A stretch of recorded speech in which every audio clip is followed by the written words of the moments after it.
ಬೆಂಗಳೂರು ಗ್ರಾಮಾಂತರದಲ್ಲಿ ವಿಪರೀತವಾದ ರಾಜಕಾರಣ ನಡೀತಾ ಇದೆ. ನಿನ್ನೆ ರಾತ್ರಿ 11:30ಕ್ಕೆ ಕೆಪಿಸಿಸಿ ಕಚೇರಿ ಚನ್ನಪಟ್ಟಣದ JDS ಮುಖಂಡ ಕೆಲವರು ಯಾರೋ ಸೇರಿ 300 ಜನನ ಕಾಂಗ್ರೆಸ್ಗೆ ಕರ್ಕೊಂಡಿದ್ದಾರೆ.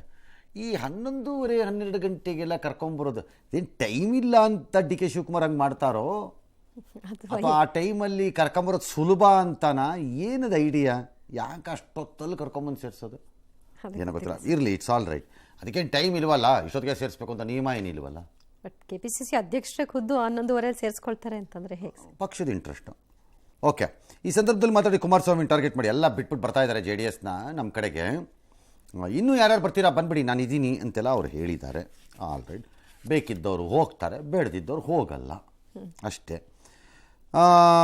BSP ಅಭ್ಯರ್ಥಿಗೆ DK ಸುರೇಶ್ ಬೆದರಿಸಿ ಆಮಿಷ ಒಡ್ಡಿ ನಾಮಪತ್ರ ಹಿಂಪಡೆಯುವಂತೆ ಮಾಡಿದ್ದಾರೆ ಅಂತ BSP ರಾಜ್ಯಾಧ್ಯಕ್ಷರು ಆರೋಪ ಮಾಡಿಕೊಂಡಿದ್ದಾರೆ.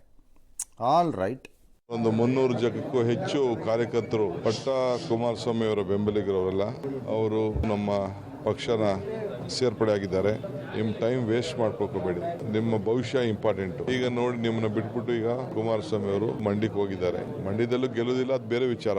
ಈಗ ನೀವು ಅಲ್ಲಿ ಇದ್ದು ವೇಸ್ಟ್ ಮಾಡ್ಕೋಬೇಡಿ, ನಾನಿದ್ದೀನಿ, ದಯವಿಟ್ಟು ಬನ್ನಿ, ಎಲ್ಲ ಜೊತೆಗೆ ಸೇರಿ.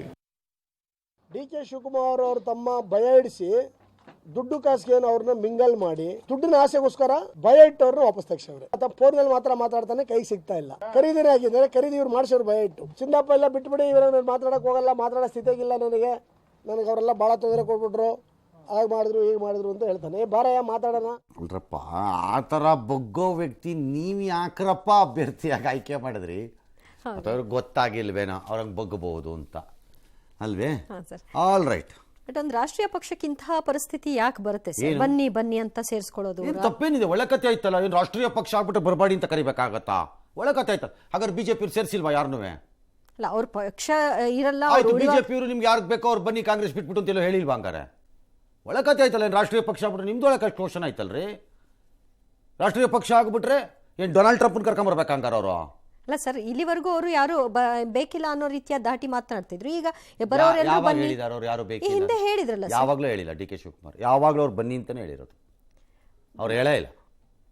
ಈಗಲ್ಲ ಸರ್, ಎಲೆಕ್ಷನ್ ಟೈಮಲ್ಲ. ಎಲೆಕ್ಷನ್ ಟೈಮಲ್ಲೇ ಇಂಪಾರ್ಟೆಂಟ್ ಎಲ್ಲ. ಯಾವ್ಯಾವುದೋ ಟೈಮಿಂದ ಕಥೆ ಎತ್ತದ್ರೆ ನೀವು ಯಾಕೆ ಕೇಳಬಾರ್ದು?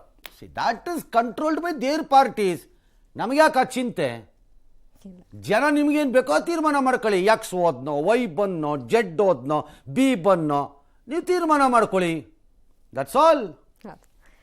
ಇನ್ನು ಬೆಂಗಳೂರು ಗ್ರಾಮಾಂತರದಲ್ಲಿ ಕಾಂಗ್ರೆಸ್ ನಡೆಸಿದ ಮಿಡ್ ನೈಟ್ ಆಪರೇಷನ್ಗೆ ಟ್ವಿಸ್ಟ್ ಸಿಕ್ಕಿದೆ. ನಿನ್ನೆ ರಾತ್ರಿ KPCC ಅಧ್ಯಕ್ಷರು ಸೇರ್ಪಡೆ ಮಾಡಿಕೊಂಡಂತವರಲ್ಲಿ ಒಬ್ರು ಸಚಿನ್ ಗೌಡ ಯುವ ಕಾಂಗ್ರೆಸ್ ಮುಖಂಡರು ಅಂತ JDS ಆರೋಪಿಸಿದೆ. ಕಾಂಗ್ರೆಸ್ಸಿಗರಿಗೆ, ಅದರಲ್ಲೂ ಡ್ಯೂಪ್ಲಿಕೇಟ್ CM DK ಶಿವಕುಮಾರ್ಗೆ ಸೋಲಿನ ಭೀತಿ ಕಾಡ್ತಾ ಇದೆ. ಯುವ ಕಾಂಗ್ರೆಸ್ ಕಾರ್ಯಕರ್ತರಿಗೆ ಶಾಲ್ ಹಾಕಿ ಅವರನ್ನೇ JDS ಕಾರ್ಯಕರ್ತರು ಅಂತ ಬಿಂಬಿಸ್ತಾ ಇದ್ದಾರೆ. ಸೋಲಿನ ಭೀತಿ, ಹತಾಶೆಯಿಂದ ಗಿಮಿಕ್ಗೆ ಒಳಗಾಗಿದೆ ಅಂತ ಹೇಳಿದ್ರು. ಇದಕ್ಕೆ ಸಾಕ್ಷಿ ಎಂಬಂತೆ ಹಳೆ ಫೋಟೋಗಳನ್ನು ಕೂಡ ಹಂಚಿಕೊಂಡಿದ್ದಾರೆ. ಬಿಜೆಪಿ ಕೂಡ ಇದೇ ರೀತಿ ಆರೋಪವನ್ನು ಮಾಡಿದೆ. ಆದರೆ ವಾಸ್ತವ ಏನು ಅಂದ್ರೆ, ಈ ಹಿಂದೆ ಸಚಿನ್ ಗೌಡ ಕಾಂಗ್ರೆಸ್ನಲ್ಲಿ ಇದ್ದಿದ್ದು ಹೌದು. ಆದರೆ ಭಾರತ್ ಜೋಡೋ ಯಾತ್ರೆ ವೇಳೆ ಯುವ ಮೋರ್ಚಾ ಅಧ್ಯಕ್ಷ ಸ್ಥಾನಕ್ಕೆ ರಾಜೀನಾಮೆ ಕೊಟ್ಟರು. ಕೆಲ ತಿಂಗಳು ತಟಸ್ಥವಾಗಿದ್ರು. ಈಗ ವಾಪಸ್ ಕಾಂಗ್ರೆಸ್ ಸೇರ್ಪಡೆಯಾಗಿದ್ದಾರೆ. ಶಿವಕುಮಾರ್ ಅವರು, DK ಸುರೇಶ್ ಅವರು ಡೆಸ್ಪರೇಟ್ ಆಗಿದೆ, ನಿಜಕ್ಕೂ ಡೆಸ್ಪರೇಟ್ ಆಗಿದ್ದಾರೆ. ಅವ್ರ ಪಾರ್ಟಿಯನ್ನೇ ಕಳಿಸ್ಕೊಡೋದು, ಅವ್ರ ಪಾರ್ಟಿಯನ್ನ ಮಧ್ಯರಾತ್ರಿ DK ಶಿವಕುಮಾರ್ ಆಪರೇಷನ್ ಅಲ್ಲಿ ಏನೋ ಆ ಥರದ್ದೇನು ನಡೀತಿಲ್ಲ. ಈ ಸಲ JDS ಅಲಿಯನ್ಸ್ BJP ಜೊತೆ ಇದೆ. DK ಶಿವಕುಮಾರ್ ಏನೇ ಮಾಡಿದ್ರು ಸಹ ಜನ ನನ್ನ ಅಡಿಯಿಂದ ಅವರ ಹಠ ಮಾಡಿ ದೆಹಲಿಯಿಂದ BJPಯಿಂದಲೇ ನಿಲ್ಲಬೇಕು, ಅವರನ್ನು ಎತ್ತರಿಸಬೇಕು. ಇದೇ DK ಶಿವಕುಮಾರ್ 3 ಜನ ಡಾಕ್ಟರ್ ಮಂಜುನಾಥ್ 3 ಜನ ಹುಡುಕಿ ನಿಲ್ಲಿಸಿದ್ದಾರೆ.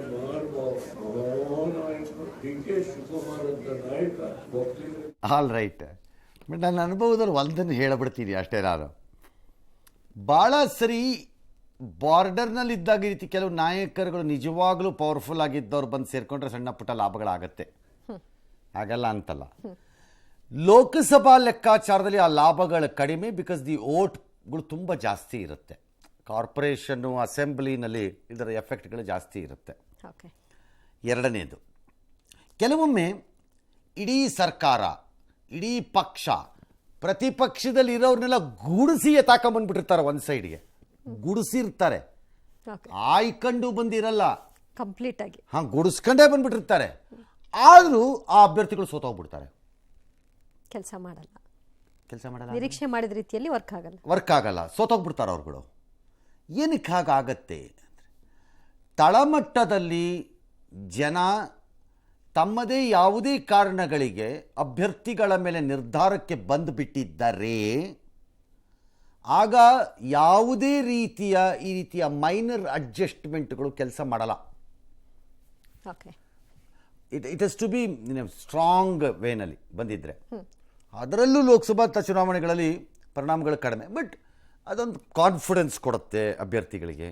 ನಮ್ಮ ಜನ ಸೇರ್ತಿದ್ದಾರೆ ಅಂತ ಹವಾ ಎಬ್ಬಿಸ್ಬೋದು ಅನ್ಕೋತಾರೆ. ಗೊತ್ತಿಲ್ಲ ಫೈನಲಿ ಜನ ಏನನ್ನು ನೋಡ್ತಾರೋ, ಯಾಕೆ ವೋಟ್ ಹಾಕ್ತಾರೋ, ನಮ್ಗೆ ಹೆಂಗೆ ಗೊತ್ತಾಗಬೇಕು. ರಿಸಲ್ಟ್ ಏನು? ಆದಿಚುಂಚನಗಿರಿ ವಿಚಾರದಲ್ಲಿ JDSನವರು ದಳಪತಿಗಳನ್ನು ವಿಲನ್ ಮಾಡೋಕ್ಕೆ ಹೋಗಿದ್ದರು. ಒಕ್ಕಲಿಗ ವಿರೋಧಿ ಕಾಂಗ್ರೆಸ್ ಹತ್ರ ಬಿಂಬಿಸಕ್ಕೆ ಕಾಂಗ್ರೆಸ್ ನೋಡಿತ್ತು ಯಾರನ್ನ, JDSನ್ನು.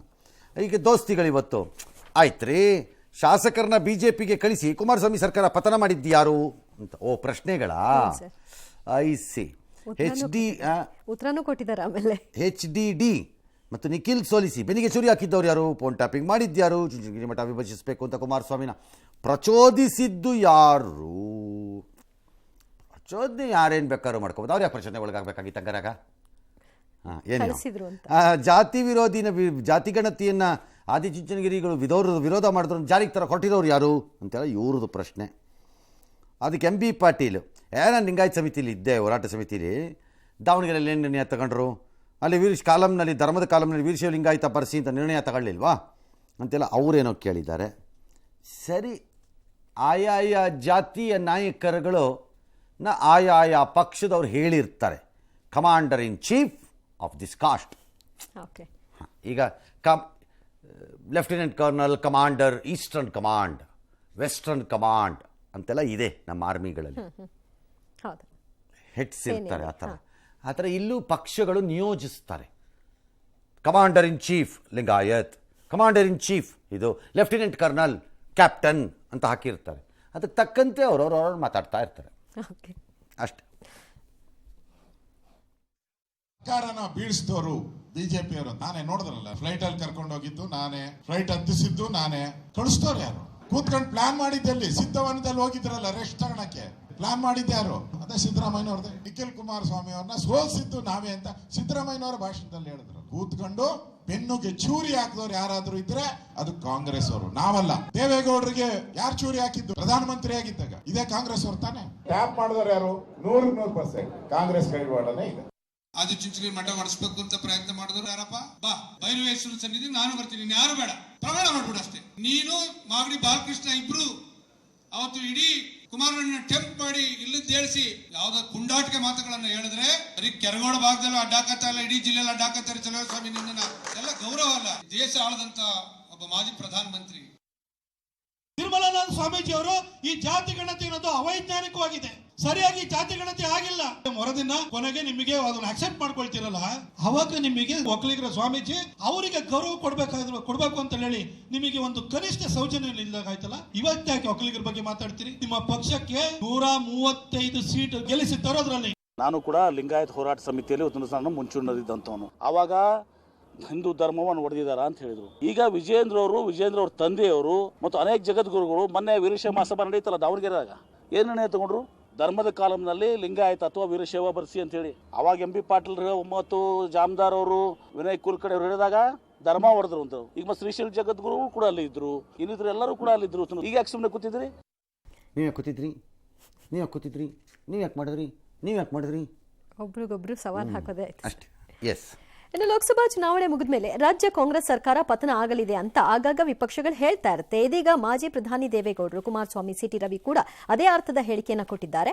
ಹೌದು, ಕುಮಾರಸ್ವಾಮಿ ಹೇಳಿದಂತೆ ಮುಂದಿನ 1 ವರ್ಷದಲ್ಲಿ ರಾಜ್ಯ ರಾಜಕೀಯದಲ್ಲಿ ಬದಲಾವಣೆ ಆಗುತ್ತೆ. ಅದು ಏನಂದ್ರೆ BJPಯಲ್ಲಿ JDS ವಿಲೀನ ಆಗುತ್ತೆ ಅಂತ DCM ಟಕ್ಕರ್ ಕೊಟ್ಟಿದ್ದಾರೆ. ಗ್ಯಾರಂಟಿ ಅದು, ಇವು ಸರ್ಕಾರನೇ ಗ್ಯಾರಂಟಿ ಇಲ್ಲ. ನಾನು ತಮಾಷೆ ಹೇಳ್ತಾ ಇಲ್ಲ. ಈ ಚುನಾವಣೆ ಆದ್ಮೇಲೆ ಏನೇನಾಗುತ್ತೋ ಗೊತ್ತಿಲ್ಲ, ನಾವೇನೇನು ತೆಗಿಬೇಕಾಗಿಲ್ಲ. ಅದೆಲ್ಲೇ